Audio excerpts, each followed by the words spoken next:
Welcome, I'm Dr. Shivashish Das. I am a cataract refractive surgeon and a medical retina specialist.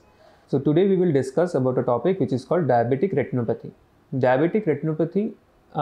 নামটা থেকেই বোঝা যাচ্ছে যে it is something which is related to diabetes and retina. যে কোনো মানুষ যাদের ডায়াবেটিস অনেক বছর ধরে আছে তাদের রেটিনার ব্লাড ভেসেল থেকে একটা রক্তক্ষরণ হওয়ার সম্ভাবনা থাকে। আমাদের দেশে খুব কমনলি হয় প্রচুর পেশেন্ট ডায়াবেটিসের পেশেন্ট, কিন্তু তারা এই জিনিসটার অ্যাওয়ারনেস খুবই কম যে তাদের ডায়াবেটিসের থেকে তাদের চোখের পর্দারও এফেক্ট হতে পারে। তো অনেক সময় পেশেন্ট আসে যে সে কম দেখছে, যখন আমরা দেখি যে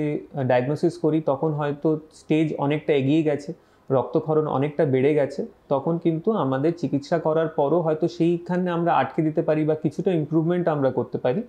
কিন্তু পুরোপুরি দৃষ্টিশক্তির ইমপ্রুভমেন্ট সবসময় সম্ভব হয় না, কারণ তার ডায়াগনোসিস অনেক লেটে হয়।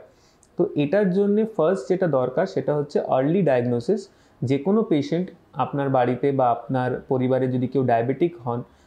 রেটিনা চেক আপ, চোখের পর্দার চেক আপ, শুধুমাত্র চোখের পাওয়ারের চেক আপ না, যে চোখের পাওয়ারের চেক আপ করা হলো, চশমা দেওয়া হলো, সেটা না, চোখের retina check up is also very very very important. অনেক সময় এমনও হয়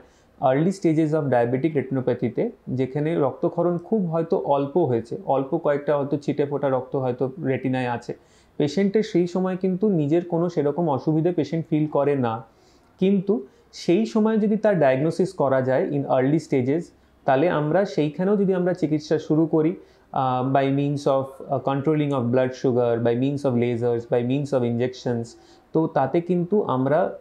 এই জিনিসটাকে প্রোগ্রেস হওয়ার হাত থেকে আটকাতে পারি। যখন ডায়াবেটিক রেটিনোপ্যাথিতে মেনলি যেটা হয় সেটা হচ্ছে যে আমাদের ব্লাড ভেসেলস যেগুলো, তাদের ক্যাপিলারি লিকিংয়ের কারণে there are bleeding in the retinal blood vessels, আর তার জন্যে খুব সিম্পল টার্মসে বলতে গেলে ওভারঅল দেয়ার আর হেমারেজেস বা ব্লিডিং হয় রেটিনার ওপরে, আর রেটিনার তলায়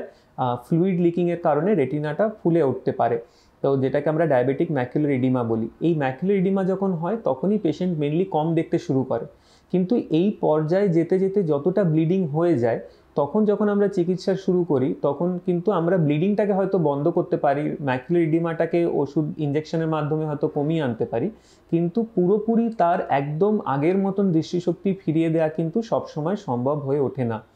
তো আমাদের এই অ্যাওয়ারনেসটা খুব দরকার যে ডায়াবেটিক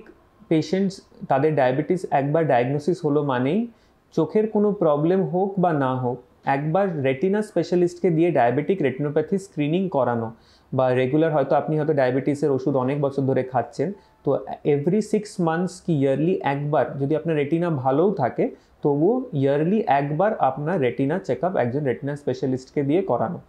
ডায়াবেটিক রেটিনোপ্যাথিতে মেনলি যখন রক্তক্ষরণ হয় তখন আমাদের ইনিশিয়ালি আর্লি স্টেজেসের ট্রিটমেন্টের মধ্যে আমরা ইন্ট্রাভিট্রিয়াল অ্যান্টি ভিইজিএফ ইঞ্জেকশনস দিই। অ্যান্টি ভিইজিএফ হচ্ছে যে ভাস্কুলার এন্ডোথেলিয়াল গ্রোথ ফ্যাক্টর, যেটার কারণে নতুন রক্তের ছোটো ছোটো শিরা তৈরি হতে শুরু করে, নিওভাস্কুলারেশন হয়, তার থেকে ব্লিডিংয়ের চান্স আরও বেড়ে যায়, সেইটাকে কমানোর জন্য একটা ওষুধ ইন্ট্রাভিট্রিয়ালি একটা স্টেরাইল ইঞ্জেকশনের মাধ্যমে ভিট্রিয়াসের চোখের ভেতরে দিয়ে দেওয়া হয়, যেটা সেই নতুন ব্লাড ভেসেলস বা ব্লিডিংয়ের চান্সটাকে কমায়, অথবা চোখের পর্দার তলায় যে ফ্লুইড জমে সেটাকে চোখের পর্দাটা ফুলে ওঠে সেই ফোলার ভাবটাকেও কমায় এই ইঞ্জেকশনটা। তাছাড়া যদি খুব বেশি ব্লিডিং হয়ে থাকে সেই ব্লিডিংটাকে আটকাতে আমরা লেজারের মাধ্যমে, গ্রিন লেজারের মাধ্যমে সেই পর্দার ধারের অংশগুলোকে আমরা লেজার করে ব্লিডিংটাকে স্টপ করতে পারি। ইন অ্যাডভান্স স্টেজেস যদি কোনো পেশেন্ট হয়তো এই সময়েও ডাক্তারের কাছে কনসালটেশন করালো না, তার অ্যাডভান্স স্টেজেসে অনেকটা ব্লিডিং হয়ে যদি মানে ভিট্রিয়াস হ্যামারেজ হয় বা ব্লিডিং হয়তো যাচ্ছে না, বা এতটা ব্লিডিং হলো, ব্লিডিংয়ের কারণে ট্র্যাকশনাল রেটিনাল ডিট্যাচমেন্ট হচ্ছে, যে পর্দাটা ছিঁড়ে যাচ্ছে, তখন কিন্তু আমাদের অপারেশনের সাহায্য নিতে হতে পারে, ভেতরে রক্তটা পরিষ্কার করে ট্র্যাকশনটা ছাড়িয়ে আবার রেটিনাটাকে অ্যাটাচ করাতে হয়। যত লেট স্টেজে ডায়াগনোসিস হয় ডায়াবেটিস তত কিন্তু চিকিৎসার পরও রেসিডুয়াল যে ভিশনটা সেটা ভালো হওয়ার সম্ভাবনা কমতে থাকে। তো আমার একটাই রিকোয়েস্ট থাকবে যে if you are a diabetic patient বা ফ্যামিলিতে কেউ যদি ডায়াবেটিক পেশেন্ট আছেন, চোখের অসুবিধে হচ্ছে বা না হচ্ছে, তবুও একজন রেটিনা স্পেশালিস্টকে দিয়ে অবভিয়াস একদম মনে করে নিজেদের একটা রেটিনা কনসালটেশন করাবেন। Thank you.